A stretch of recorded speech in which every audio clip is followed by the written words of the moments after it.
नमस्कार, उत्तर प्रदेश एक्सप्रेस में आप सभी का बहुत स्वागत है। मैं हूं आपके साथ प्रियंका गुप्ता। बुलेटिन की शुरुआत बड़ी खबर के साथ करते हैं, जहां अयोध्या में आम श्रद्धालुओं के लिए आज से रामलला के कपाट खोल दिए गए हैं। रामलला के दर्शन के लिए श्रद्धालुओं की भीड़ उमड़ पड़ी है। अयोध्या के बॉर्डर सील होने के बाद भी इतनी भीड़ का पहुंचना आश्चर्यजनक है। इधर श्रद्धालुओं का भारी जमावड़ा होने की वजह से इंतजाम नाकाफी हो रहे हैं।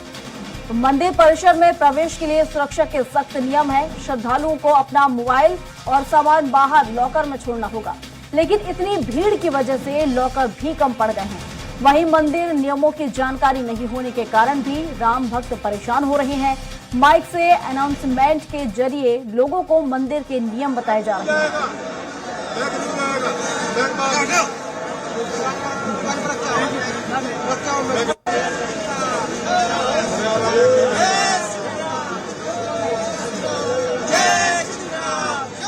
और इस पर विस्तार से जानकारी के साथ घनश्याम निशांत चौरसिया हमारे साथ हमारे सहयोगी जुड़ चुके हैं।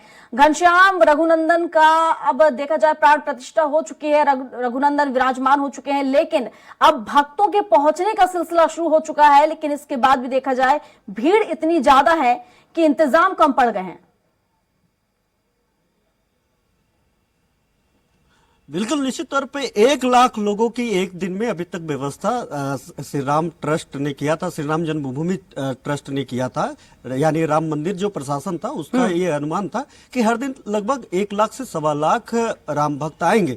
उसको लेकर के तैयारियां की जा रही थी, लेकिन सील थी सीमा। आपको पता है कि 20 तारीख के यानी शनिवार शाम के 8 बजे से लेकर के और कल 22 तारीख के रामलला की प्राण प्रतिष्ठा यानी 23 तारीख तक, पूरा 22 तारीख अभी तक सीमाएं सील थी। जो लोग अंदर थे उनको बाहर करने की बात की जा रही थी कि आप अयोध्या सीमा से आप बाहर चले जाएं ताकि यहाँ पे कोई अव्यवस्था ना फैले। लेकिन ये तस्वीरें जो हम लोग देख रहे हैं वो लाखों लोग, कई लाख लोग, करोड़ों लोगों का जो आस्था का केंद्र है अयोध्या, वो पहुंच चुके हैं। लोग को समझ में नहीं आ रहा है कि इतनी भीड़ और इतनी भारी भीड़ जो है कहां से आ गई। अब वहां पे 2 तरीके की समस्याएं उत्पन्न हो गई है। एक तो वहां पे व्यवस्था को लेकर के कि उनको व्यवस्थित कैसे किया जाएगा, जाम से कैसे मुक्ति मिलेगी, लोगों को अंदर किस तरीके से शिफ्ट किया जाए, और दूसरी तरफ की ये व्यवस्था कि उनको मंदिर परिसर में 1 बाय 1 कैसे भेजा जाए, किस तरीके से उनको दर्शन कराया जाए और वापस, क्योंकि कितनी भी तेजी से अगर वहां पे दर्शन कराएंगे, अगर 1 लाख की भीड़ होती है तो महज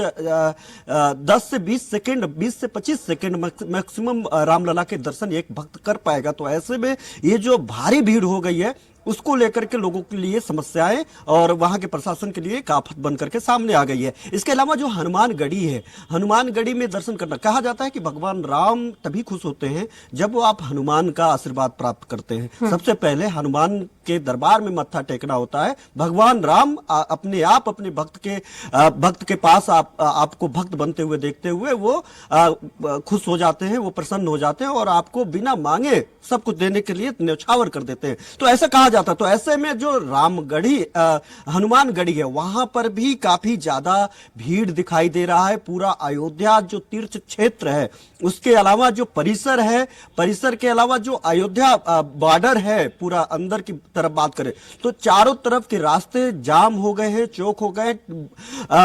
भीषण ठंडी पड़ रही है, कड़ाके की ठंड पड़ रही है। 5 डिग्री सेल्सियस तक तापमान वहां तक गया है और ठिठुरन बढ़ गई थी काफी तेज हवा चलने के चलते। लेकिन उसके बावजूद क्या बच्चे, क्या बूढ़े, क्या जवान, सभी लोगों के काफी उम्र दराज लोग भी वहां पे पहुंच रहे हैं। सबसे बड़ी बात है कि कोई एक व्यक्ति वहां पे ऐसा नहीं दिखाई देगा कि जय श्री राम का नारा लगाते हुए उसके आंख में आंसू ना हो, वो भावुक ना हो, वो इस भावुकता को जीना चाहता है, वो इस भावुकता को, इस जो ऐतिहासिक दिन है उस वक्त का साक्षी बनना चाहता है और उस तस्वीर का एक हिस्सा बनना चाहता है जिस तस्वीर की परिकल्पना पिछले सैकड़ों साल पहले लोगों ने की। लेकिन वो सपना ही रह गया, परिकल्पना कभी वो जमीनी हकीकत नहीं बन पाई। अब वो जब वो जमीनी हकीकत बनी है तो सभी लोग अब वहां पे अपने अपनी बारी का इंतजार कर रहे हैं। लेकिन काफी भारी भीड़ हो गई। सबसे बड़ी बात है कि लोगों को जिस तरीके से देखा जाए यहाँ पर मंदिर को लेकर कुछ नियम भी बनाए गए हैं जिसके तहत लॉकर में लोगों को सामान रखना होगा। लेकिन कुछ लोग ऐसे भी हैं जिन्हें इसकी जानकारी नहीं है, जानकारी भी दी जा रही है और लॉकर भी कम पड़ चुके हैं। तो ऐसे में किस तरह की व्यवस्थाएं अब की जा रही है? बिल्कुल, वहां पे जाने के लिए आपको इलेक्ट्रॉनिक गैजेट्स नहीं ले जा सकते हैं। जाहिर बात है कि आप मोबाइल भी नहीं ले जा सकते हैं। इलेक्ट्रॉनिक गैजेट्स जो होंगे वो सब कुछ आपको उतारना होगा। जो सामान होगा, सुरक्षा के दृष्टिकोण आपको एक लाकर लेना होगा। वहां पे उस लाकर में आपको सारे सामान वहां पे पैक्ड करके उसे बंद करके आपको अंदर जाना होगा। बहुत सारे सामान थे क्योंकि तमाम लोग वहां पे सर्द रात में बाहर थे, उनके पास सामान है, उनके पास गैजेट्स है, मोबाइल फोन्स है, तो लॉकर खत्म हो गया है। दूसरी बात, नियम नहीं उनको पता कि किस तरीके से कितने बजे से कितने बजे तक दर्शन पूजन होंगे, कब वहां पे पहुंचना है, कब आरती होगी। उनको बस ये है कि रामलला के लिए लाइन लगा लेना है और मेरा वक्त जब भी आए बस हमें उनको एक झलक पा लेनी है। लेकिन ये उनकी झलक पाने की जो लालसा है वो प्रशासन के लिए काफी आफत बनकर के सामने आ गया है। थोड़ा सा हम अपने दर्शकों को जो देख रहे हैं, देश दुनिया से बाहर से लोग आते हैं, हम लोगों को देखते हैं, उनको हम बताना चाहते हैं कि किस तरीके से अगर जाए वहां पे तो किस तरीके से दर्शन होगा। सबसे पहली बात है कि जो तीर्थ क्षेत्र का जो वेबसाइट है, उस वेबसाइट पे भी जाकर के आप तमाम जानकारियां हासिल कर सकते हैं। वो वेबसाइट है SRJBTKSHETRA.org, यानी SRJBT क्षेत्र.org ये वेबसाइट है, जहां पर आपको वहां पे जानकारी मिल जाएगी कि कब, कैसे और किस तरीके से सुलभ दर्शन मिल सकते हैं। उसके बाद की अगर बात करें तो आज से ये दर्शन खोल दिया गया है। 15 से 20 सेकंड से ज्यादा आपको मौका नहीं मिलेगा क्योंकि इतनी ज्यादा भीड़ है।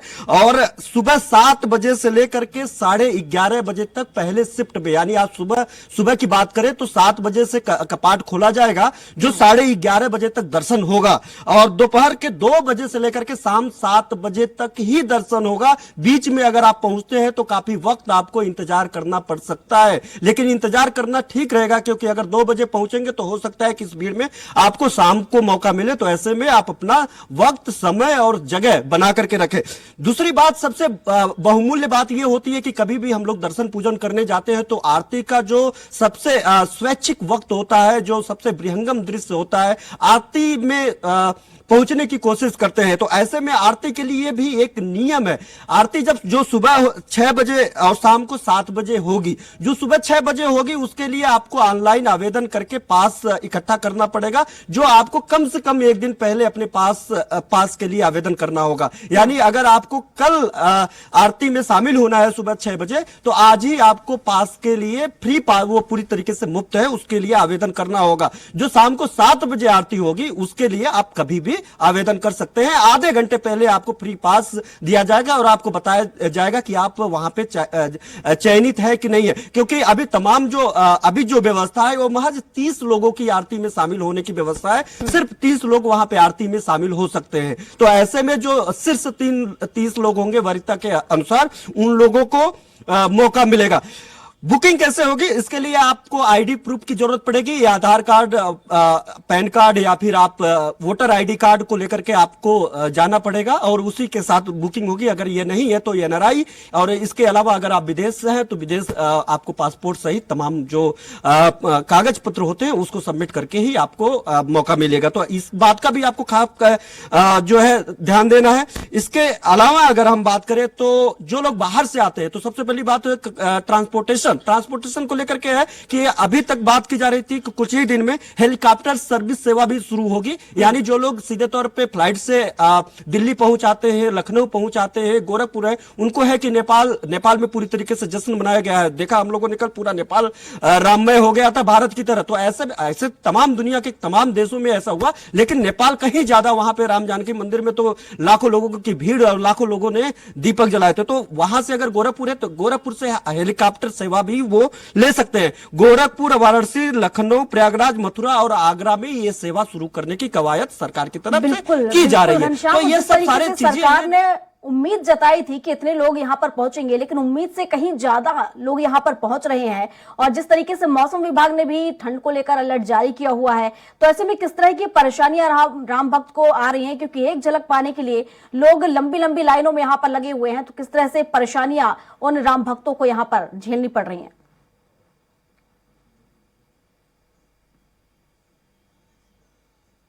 सतना से एक व्यक्ति आए थे कल, जब हम उनसे बात कर रहे थे तो वो उनका पैर फ्रैक्चर था, वो विकलांग थे।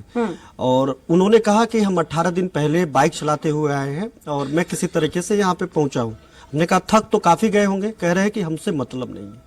हम तो तब से नहीं थके हैं जब से ये सोच रहे हैं कि हमारे आराध्य आ रहे हैं, हमारे राम आ रहे हैं। बस एक झलक, और इस धरती पे मैं खड़ा हूँ, इस जमीन पे खड़ा हूँ जहाँ पे भगवान राम यहाँ पे साक्षात दर्शन देने वाले हैं और यहाँ पे पैदा हुए थे, तो उनको कोई फर्क नहीं पड़ रहा है। टेम्परेचर डबल मार वो झेल रहे हैं। एक तो आप सर्द रात में जो 4 डिग्री 5 डिग्री सेल्सियस का टेम्परेचर है, बाहर सर्द रात में वो खड़े रह रहे हैं, पूरी रात भर खड़े रहे बाहर, क्योंकि वहां पे इतनी व्यवस्थाएं नहीं है। जो होटल्स थे, होम स्टे थे, और जो वहां पे तमाम जो मंदिर है, मंदिरों में भी काफी ज्यादा व्यवस्था की गई थी। जो वहां पे अखाड़े हैं, वहां पे ये सभी लोग भी वीआईपी जो वहां पे मूवमेंट था, उन लोगों के लिए बुकिंग थी। यानी वो जो बाहर के लोग हैं वो चाह करके भी वहां पे बुकिंग नहीं करा सकते। बावजूद लाखों लोग सर्द रात में खुले आसमान के नीचे खड़े थे, उनको कोई फर्क नहीं पड़ता। उनको बस उस 20 सेकंड का इंतजार है, जिस 20 सेकंड में राम तीर्थ क्षेत्र न्यास के अंदर वो जाएंगे,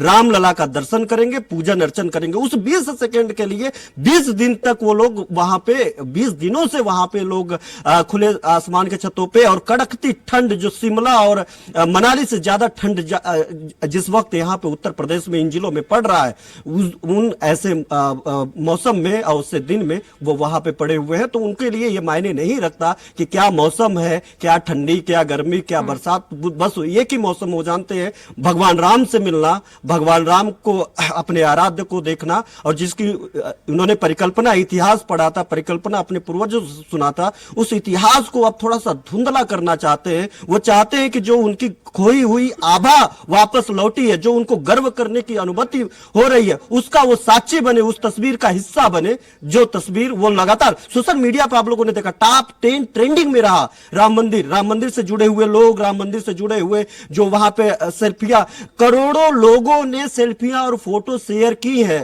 पिछले 24 घंटे की बात हम करें, कई करोड़, कई 100 मिलियन लोग एक एक फोटो को सोशल मीडिया पर हालांकि लाखों वो आंखों में आंसू लिए, उनको कोई मतलब नहीं। बस एक ही नजारा है और वो है श्री राम के दर्शन। उसके अलावा उन्हें कोई भी नजारा नजर नहीं आ रहा, चाहे वो ठंडी हो या गर्मी या बरसात, जैसा कि आपने भी अभी कहा। हालांकि सिर्फ एक झलक वो पाना चाहते हैं, इसी के लिए इतना यहां पर देखा जाए तो लंबी लाइनों में लगकर यहां पहुंच रहे हैं। फिलहाल शुक्रिया आपका तमाम जानकारियों के लिए।